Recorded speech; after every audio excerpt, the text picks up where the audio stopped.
இருக்கிறதுனா சும்மா உட்காந்துனே அந்த பிரச்சனையை பற்றி யோசிச்சுட்டு இருக்கிறது இல்லை.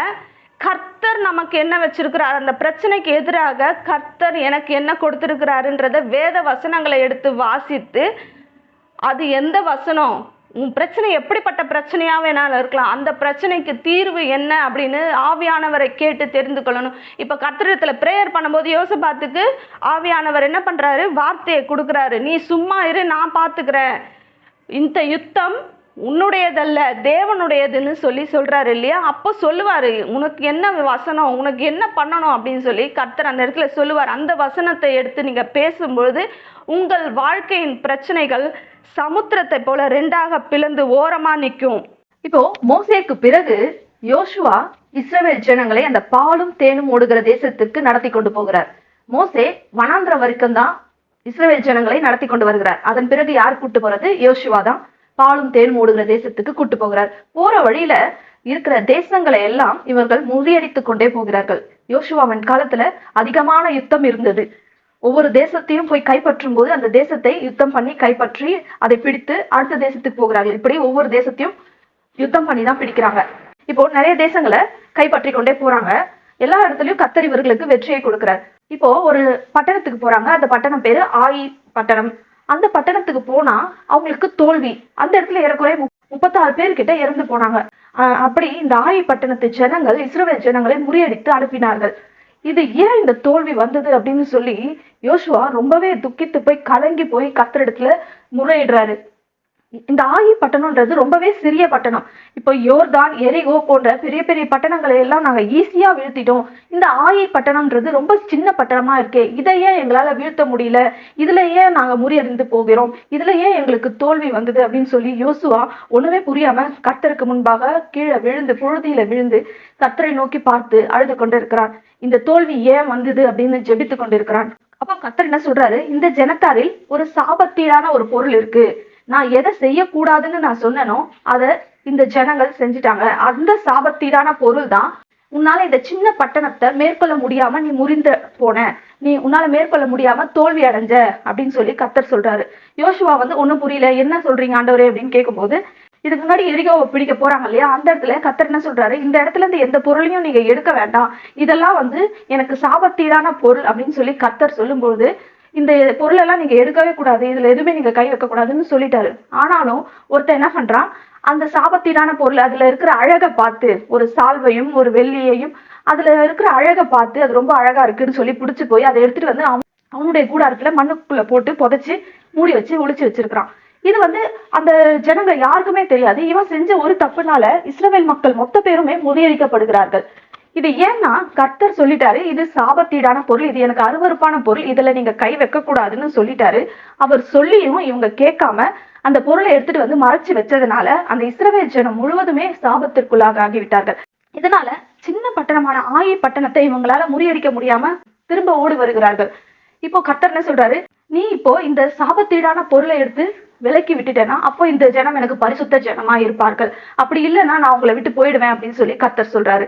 அதுக்கேத்த மாதிரி கர்த்தர் என்ன சொன்னாரோ யோசுவா அதை போலவே செஞ்சா. அடுத்த நாள் ஜனங்களை பரிசுத்தம் பண்ணி கர்த்தர் அந்த ஆள் யாருன்னு காமிச்சு கொடுத்தாரு. அந்த ஆளையும் அவங்களுடைய குடும்பத்தாரையும் அந்த இடத்துல கல்லெறிந்து கொள்ளுகிறார்கள் இஸ்ரவேல் மக்கள். இதுக்கப்புறம் கர்த்தர் என்ன சொல்றாரு யோசுவாவின் இடத்துல, வாசிப்போம் 8ஆம் அதிகாரம் 1ஆம் வசனம்.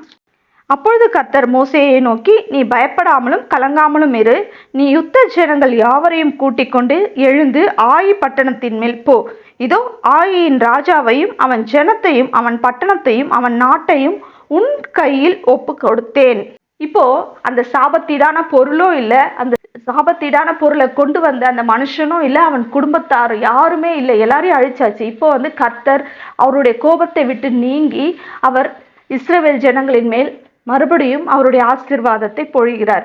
அதனால இப்போ யோசுவா கிட்ட பேசுறாரு, இப்போ நீ பயப்படாமலும் கலங்காமலும் இரு, நீ இப்போ எழுந்து ஆயி பட்டணத்துக்கு போ, நீயும் உன் யுத்த ஜனங்களும் ஆயி பட்டணத்துக்கு போய் அவங்கள முறியடிங்க, நான் அவர்களை உங்கள் கையில் ஒப்பு கொடுத்தேன் அப்படின்னு சொல்லி கர்த்தர் இந்த இடத்துல சொல்றாரு.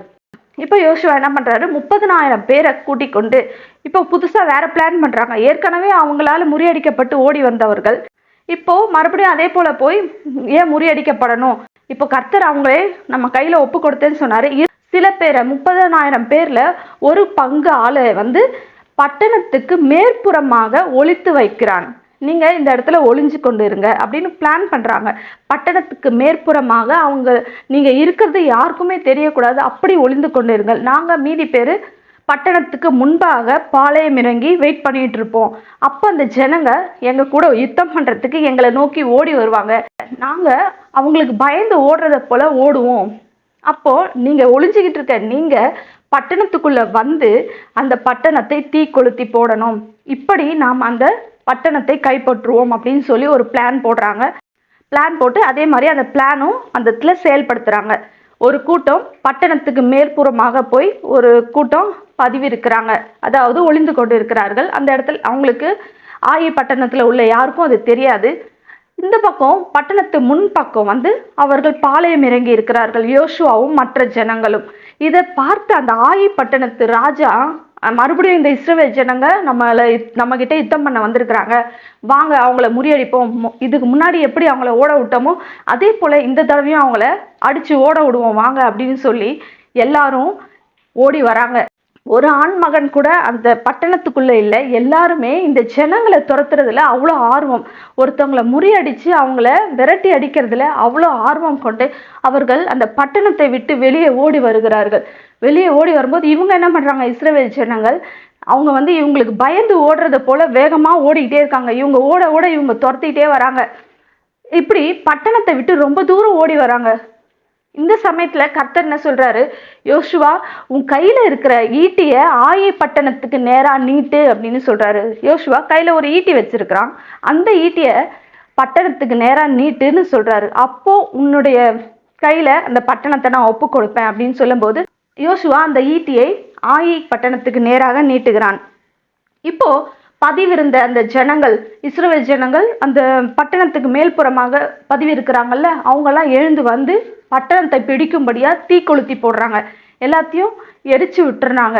இப்போ திடீர்னு இவங்க ஓடி போயிட்டே இருந்த இந்த ஆயி பட்டணத்து ஜனங்கள் திரும்பி பார்க்கும்போது அவங்க பட்டணத்துல இருந்து அப்படியே மேல புகையா போகுது, பட்டணம் ஃபுல்லா எரியுது. இதை பார்த்த உடனே அவங்களுக்கு ஒரே அதிர்ச்சி, என்னடா இது, இவங்களை நம்மளை முறியடிக்கலான்னு வந்தா நம்ம பட்டணத்தை இப்படி தீ கொளுத்திட்டாங்களே அப்படின்னு சொல்லி இவங்களுக்கு அந்த பக்கம் போறதா இந்த பக்கம் போறதான்னு தெரியாம இப்படி அப்படியே ஓடுறாங்க. இந்த ஜனங்கள் பட்டணத்துலயும் ஜனங்க இருக்கிறாங்க, இஸ்ரவேல் ஜனங்கள் வெளியவும் இருக்கிறாங்க இல்லையா, எல்லாரும் சேர்ந்து ரெண்டு பக்கமா அவங்கள போட்டு எல்லாரையும் வெட்டி போட்டு அந்த ஆயி பட்டணத்தை அன்றைக்கு அவர்கள் கையில கர்த்தர் ஒப்பு கொடுத்தார். அன்றைக்கு எல்லா ஜனங்களையும் இவர்கள் வெட்டி போட்டு ராஜாவையும் தூக்கி மரத்துல போடுகிறார்கள். இப்படி கர்த்தர் ஆயி பட்டணத்தை யோசுவாவின் கையிலே ஒப்பு கொடுத்தார். கர்த்தர் நம்ம எதிரிகளை நம்ம கையில ஒப்பு கொடுக்க வல்லவராய் இருக்கிறார். எப்போ அவர் பேச்சை கேட்டு நம்ம நடக்கிற வரைக்கும் நம்ம கையில நம்ம சத்ருவை ஒப்பு கொடுப்பார். அவர் பேச்சுக்கு மீறி நம்ம சாபத்தீடான பொருளை நம்ம வீட்டுக்குள்ள கொண்டு வந்துட்டோம்னா, நம்ம இருதயத்துல கொண்டு வந்துட்டோம்னா அந்த எதிரிய நம்மளால மேற்கொள்ளவே முடியாது. இன்னைக்கு இப்படிப்பட்ட சாபத்தீடான காரியம் ஏதாவது உங்க வீட்டிலேயோ உங்கள் இருதயத்திலேயோ உங்க வாழ்க்கையிலையோ இருக்குதுன்னு சொன்னா ஃபர்ஸ்ட் அதை தூக்கி வெளியில போடுங்க. அது கர்த்தருக்கு அருவருப்பானது, அது சாபத்தீடானது, அது உங்க வாழ்க்கையை அழிச்சு போடும், அது கர்த்தருடைய ஆசீர்வாதத்தை தடுக்கும், அது கர்த்தர் உங்கள் வாழ்க்கையில கொடுக்க வேண்டிய வெற்றியை தடுத்து போடும். அதனால ஃபர்ஸ்ட் அந்த சாபத்தீடான பொருளை எடுத்து வெளியில போடுங்க. உங்களுக்கு அது தெரியாம கூட இருக்கலாம், இது சாபத்தீடு, இது வச்சிருந்தா நம்மளுக்கு வந்து ஆசீர்வாதமே வராது அப்படின்னு உங்களுக்கு தெரியாம கூட இருக்கலாம்.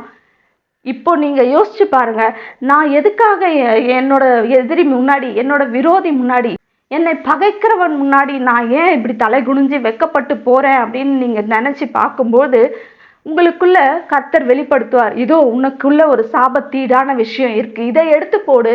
அப்போ உன் சத்ருவுக்கு முன்பாக நீ தலை நிமிர்ந்து நடப்ப, உன் வெட்கத்துக்கு பதிலாக இரண்டத்தனையாய் உனக்கு பலன் வரும் அப்படின்னு கர்த்தர் உங்களுக்கு சொல்லுகிறார். அப்போ யோசுவாவின் மத்தியிலே ஒருத்தன் சாபத்தீடான பொருளை கொண்டு மறைத்து ஒளித்து வைத்திருந்தான். அப்படி உங்க வீட்டுல, உங்க வாழ்க்கையில, உங்க இருதயத்துல நீங்கள் ஏதாவது ஒரு சாபத்தீடான பொருளையோ எண்ணங்களையோ ஒளித்து மறைத்து வைத்திருந்தால் தயவு செஞ்சு இன்னைக்கு அதை விட்டுட்டீங்கன்னா கர்த்தர் உங்கள் எதிரிகளை உங்கள் கையில ஒப்பு கொடுக்க வல்லவரா இருக்கிறார். மோசேக்கு என்ன சொன்னாரு, உன் கோலை எடுத்து சமுத்திரத்துக்கு முன்பாக நீட்டு, அந்த சமுத்திரம் இரண்டாக பிளக்கும், அந்த வெட்டாந்தரையில நீங்க கடந்து செல்லுவீர்கள் அப்படின்னு சொன்னாரு.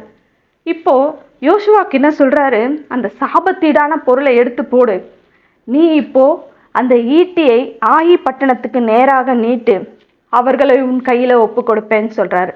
மோசேக்கு தடைகள் நீங்கும். அவன் அந்த கோலை எடுத்து நீட்டும் போது அவனுக்கு முன்பாக இருக்கிற தடை, அவன் அந்த கடந்து போக வேண்டிய அந்த தடை நீங்கி அவனுக்கு வழி திறக்கிறது. அதே போல அந்த கோலை எடுத்து நீங்கள் நீட்டும் போது நீங்கள் செல்ல வேண்டிய பாதையில இருக்கிற தடைகள் நீங்கி அந்த தடைகள் உங்களுக்கு வழி கொடுக்கும், நீங்க அந்த வழியா கடந்து போவீங்க. அடுத்து யோசுவா போல அந்த சாபத்தீடான பொருளை எடுத்து போட்டுட்டு நீங்க அந்த ஈட்டியை எடுத்து உங்க எதிரிக்கு நேரா நீட்டும் போது அந்த சத்ருவை உங்கள் கையில ஒப்பு கொடுக்க வல்லவராய் இருக்கிறார் கர்த்தர். இந்த கோல், இந்த ஈட்டி இதெல்லாம் வேற எதுவுமே இல்லை, கர்த்தருடைய வார்த்தை மாத்திரமே. கர்த்தருடைய வார்த்தையை எடுத்து உங்கள் தடைகளுக்கு முன்பாக பேசுங்கள். கர்த்தருடைய வார்த்தையை எடுத்து உங்கள் பிரச்சனைக்கு முன்பாக பேசுங்கள். கர்த்தருடைய வார்த்தையை எடுத்து உங்கள் எதிரிக்கு முன்பாக பேசுங்கள். உங்க எதிரிக்கு என்ன ஆகணும், உங்க பிரச்சனைக்கு என்ன ஆகணும், உங்கள் தடைகள் எப்படி நீங்கணும், அந்தபடியான வசனங்களை எடுத்து வாசித்து தியானித்து கர்த்தரிடத்துல ஜெபிக்கும் பொழுது உங்கள் தடைகள் நீங்கும், உங்கள் எதிரிகள் விலகி ஓடுவார்கள், உங்கள் எதிரிகள் முறியடிக்கப்பட்டு ஓடுவார்கள். கர்த்தர் உங்கள் எதிரியை உங்கள் கையிலே ஒப்பு கொடுப்பார்.